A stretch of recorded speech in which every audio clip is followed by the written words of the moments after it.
What's going on, everybody? My name is Jason Vincent. I'm a wedding and portrait photographer based out of Northwest Arkansas. And today I'm talking with Susan Stripling, who is an amazing, talented wedding photographer, educator. She is a Canon Explorer of Light. And today we are going to talk a little bit about her experience with the Portrait Masters Live Conference. So, Susan, how's it going? Hi, it's 2020. It's going great.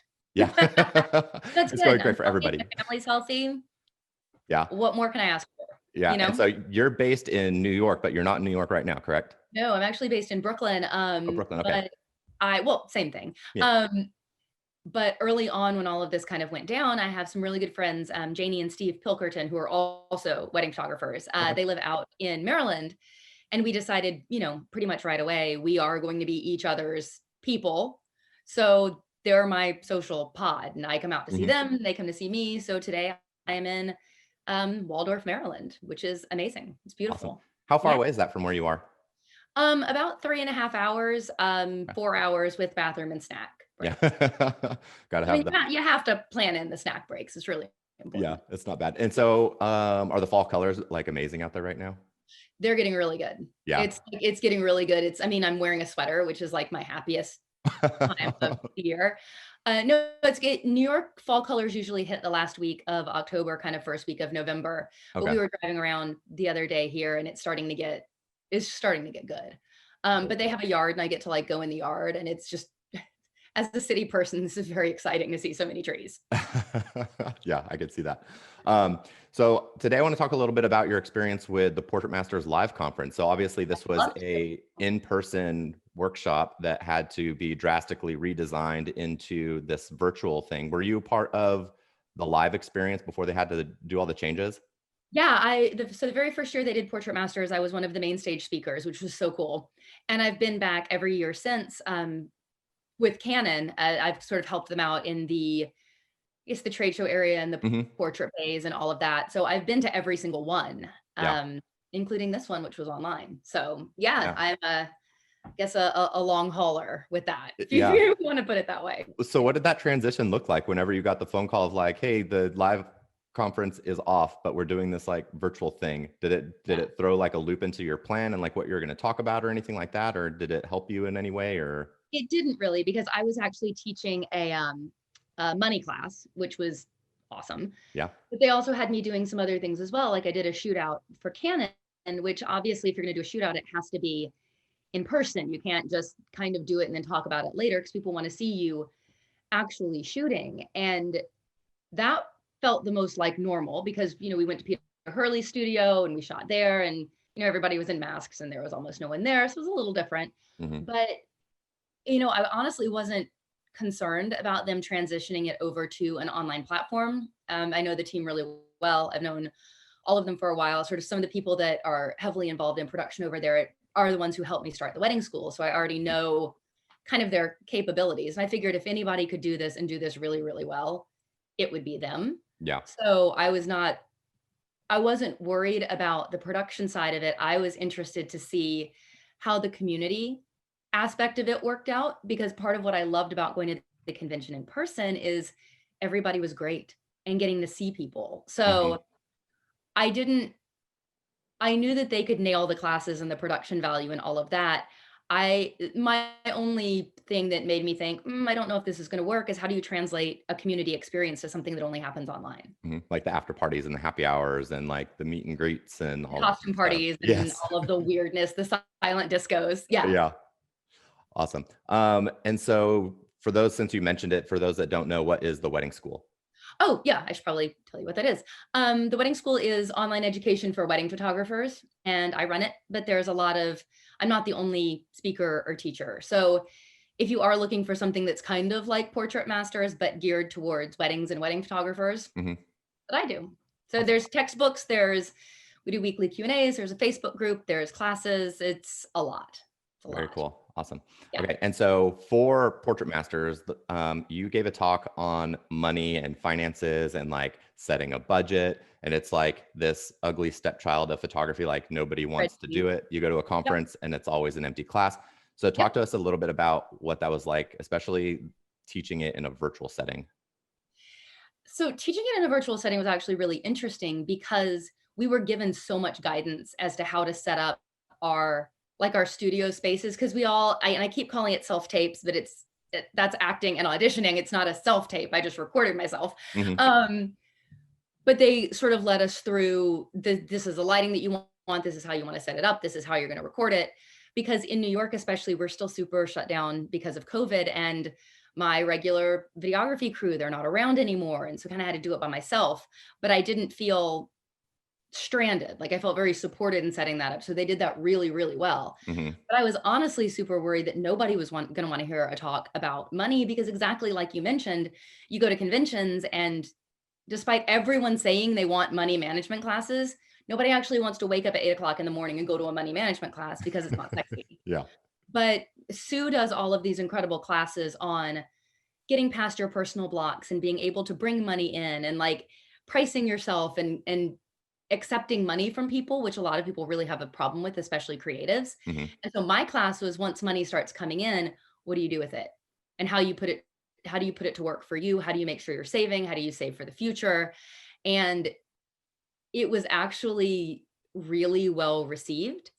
And I think part of it, I think the virtual aspect of it kind of helped, is that nobody was drinking in the bar and thought, oh no, I have to leave the bar and go listen to money. All they had to do was, drink at their computer, as you Yeah. do.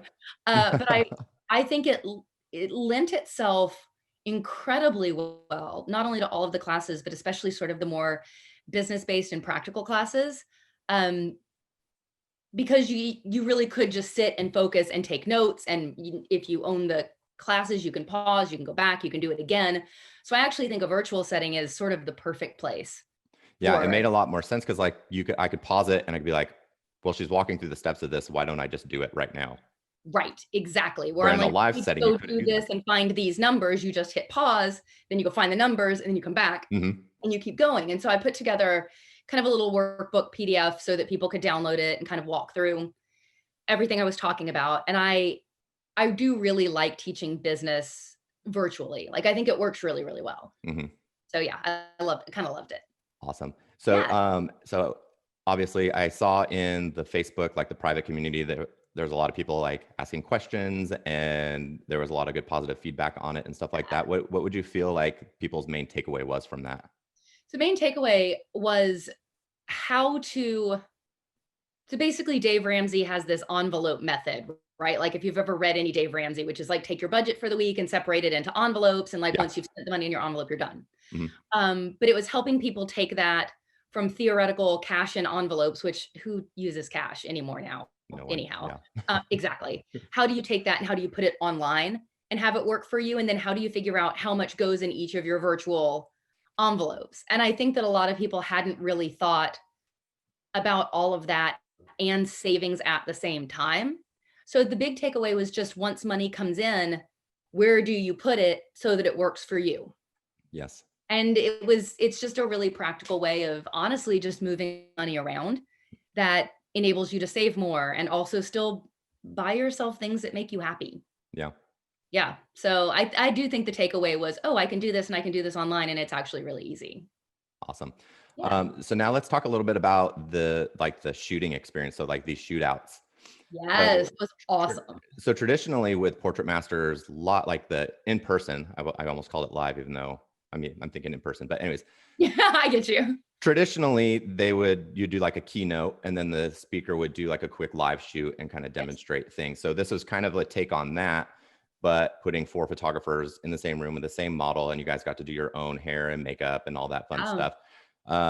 But in this sense, you had more freedom because you had more room to move, you had more time to think, you had just you a didn't lot have more an audience variability. actually watching you, because that's Right. stressful. Yeah. Yeah. You can ignore a couple cameras. It's hard to ignore like 600 people staring at you and like whispering and all that fun stuff. When you But screw something up, you can look out at the sea of accusing faces. like, don't act like you've never been in my shoes over here. But yeah, so talk to us a little bit about how that went. I actually thought it was amazing. Because we were in Peter Hurley's studio, which is, I mean, it's an incredible space. Like it, not even just by New York standards, it's just an incredible space.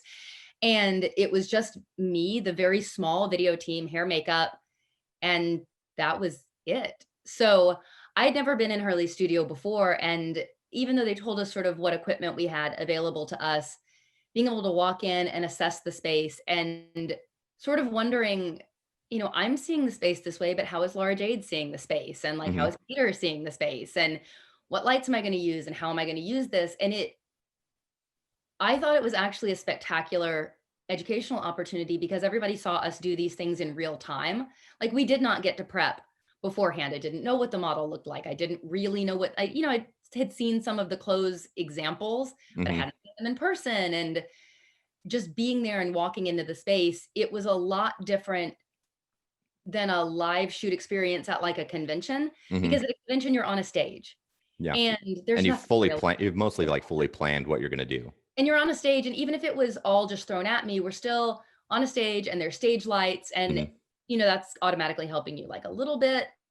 But being in someone's actual working studio, it just felt so much more true to life in a way that if we could have picked up the entire audience at Portrait Masters and transported them into someone's studio space, Hmm. I felt like the way they did it and the way that it was filmed and everything was such solid education, in a way that when I do think that live in-person education comes back, I'd love to see a way to marry it with what we did for those shootouts, because I thought it was a unique behind the scenes way to do things that would be sort of hard to recreate on a convention stage. Yeah, totally. Yeah. So, like first arriving to Peter Hurley's studio to starting to shoot, how much time did you have? I had about 30 minutes, Yeah. but that had to include picking what she was going to wear and giving hair and makeup instructions Yep. and moving things around and seeing if it was going to work. Yeah. So, because everything that I shot, there were so many lights that were available to us. But at the time of day that I was there, the natural light coming through the windows was gorgeous. Hmm. And he had a ton of V flats. And I was like, well, I don't know if anyone's used natural light yet, but I think I want to use the V flats to show how to add light and how to subtract light and, kind of how to make all of that work. Hmm. But actually, the decisions that I made were all done real time because I didn't want to prep it all out beforehand. I was like, okay, I'm going to use this backdrop and this will be like my starting setup. And then I'm just going to go from here, Hmm. because I wanted to show everybody me making decisions in real time. And a lot of the other instructors, as far as I know, did the exact same thing. So Hmm. I think I walked in at like 4:30 and cameras were rolling by 5. And Yeah. that included, which backdrop do you want to use? I think I want to put her in this dress. They recorded a couple of like me introducing myself things. So probably my time spent thinking about how I was going to light it and start was probably about 5 minutes. That's awesome. Yeah. Very cool. Luckily it turned out well. Otherwise it would have been awesome. You might have you might have a different feeling. Correct. Like I didn't get a single image I liked. Not one. But there does reach a point, like, with experience and the fact that I've been doing this for almost 20 years, it gets easier to eyeball a scene when you walk in and think, "Okay, this is where I'm gonna start." Hmm. Um, and I think that gave the viewers of this sort of insight of we all had an idea of where we were starting, Hmm. but then making the decisions and where we went from there was all done real time as the shoot progressed in a way that a normal shoot would. Yeah. And so, So, yeah, I and really like that. And you're primarily a wedding photographer, but you still do a lot of portraits in I addition, do. right? But would you consider yourself primarily a wedding photographer? I would, because that's where the bulk of my income comes from. Hmm. But I also do portraits, I do theater work, or I did when theater was, like, actually happening. Yeah. I do theater work, I do a bunch of work for a, performing arts, college, and I do headshots. Okay. So, while weddings are probably about 75% of my income, the other 25%, I love it just as much. Yeah. And I feel like being a wedding photographer lends itself to that like shootout mentality because you might have 30 minutes to do portraits and the timeline shifts and all of a sudden you have to do them in a completely different area. So you just have to look around and 5 be like, minutes. what Yep. can I use? What are we going to do? And you just kind of have to start somewhere because the client doesn't have a lot of time to sit around and let you think. It's true. I mean, it's sort of torturous like that, but there is so much thinking on your feet and adapting and moving and changing, and you're not always in your own studio. I mean, Hmm. you're in new places every single weekend, and sometimes the light is good, and sometimes it's bad, and sometimes it's raining, and so having to adapt, it lends itself to portrait work and things like shootouts really, really well. Yeah. So kind of circling back to the Yeah. speaking aspect of it, what do you prefer just like on a personal preference as far as doing the virtual or in person?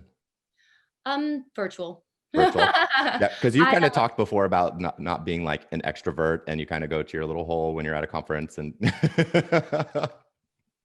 Yeah. Yeah. No, it's funny, like I'll go to something like WPPI or Portrait Masters in person, and I I mean, I'm always myself. Like I'm never who I am talking to you now is exactly who I am. But I tend to take on people's energy a lot. So when I'm in social settings and like people are asking me questions and I'm meeting a bunch of new people, my energy just goes out and out and out. And then it hits the end of the day and there reaches the I just want to get in bed with a book part of the night. And sometimes it's at like 2 o'clock in the afternoon. Um, because at heart, I really am an introvert. Like I really, this is my ideal scenario is hanging out with my two friends. Yeah. Um, so conventions are sort of weird and hard for me. Um, Portrait Masters, however, is the only convention that ever got me to go to parties. And like one time I almost danced. Oh, Like almost. So we're almost. we're getting there. Yeah. But I even back from the creative live days, I've always enjoyed teaching virtually more because it's just me and it's my own energy in the room. So Mhm. I can give and give and give of that for much longer than I can when I'm around other people. Mhm. And people make me nervous. Like I'm not great at small talk interaction with people I just met. And so I end up being super weird. Um, and compliments make me squeamish. So I'm just a mess. I So saw there's you kind of I scream like ah, when I was introducing you, you're like, I was like, "Please stop saying nice things." Um, just like it's so weird. But I actually do have a friend, Justine Ungaro out in California. She has a folder on her phone somewhere, which is like Susan ignoring parties. Usually just me reading a book on my phone in the corner of like some packed party in Vegas. So, That's awesome. but yeah, I mean it definitely an introvert, which is, tough as a wedding photographer, so I have to go home and recharge after weddings, but Yeah. And I tough as a often do speaker. tend to retreat to my room Yeah. by myself with, like, a Awesome. bag of pretzels and just read a book when I'm at a convention. So when you got the call that it was going live to like online live, you're just like, Right. oh, thank you. Fantastic. Yes, I love it. Although this year I had promised I was going to dance at the silent disco if I went back. Oh man. So Yeah. The silent disco at the in-person one was a lot of fun last year. but instead I, set up a Zoom backdrop for myself of, like, the girl from The Ring, like, crawling out of the well, and so I just showed up at all of the parties with, like, a Japanese ghost girl with hair in her face behind me. But I went to all of the virtual parties this year, so it's baby steps. We're Yeah. gonna get there. We're Yeah. getting there. You're I did go to the virtual virtually party. dancing and then you'll lead up into like the in-person dancing. But I did go to the Zoom parties in my pajamas. So listen, it's baby steps. I like it. Awesome. All right. So before we end this little chat, where can people find you? Everywhere. No, I'm just kidding. I have nothing but time right now. I'm always at Yeah, home. I'm online all Um, day. I am on Instagram at Susan Stripling Photography. If you go on Facebook, you can look up Susan Stripling's Wedding School. We have an open Facebook group. Uh, SusanStripling.com. That's Awesome. where I am. Awesome. Good to hear. Great chatting with you. I appreciate you Yeah, taking the time. of course. I have nothing but time this year. Good timing. Awesome. All right. Well, Yeah. thanks again, Susan. I'll talk to you later. Bye. Bye.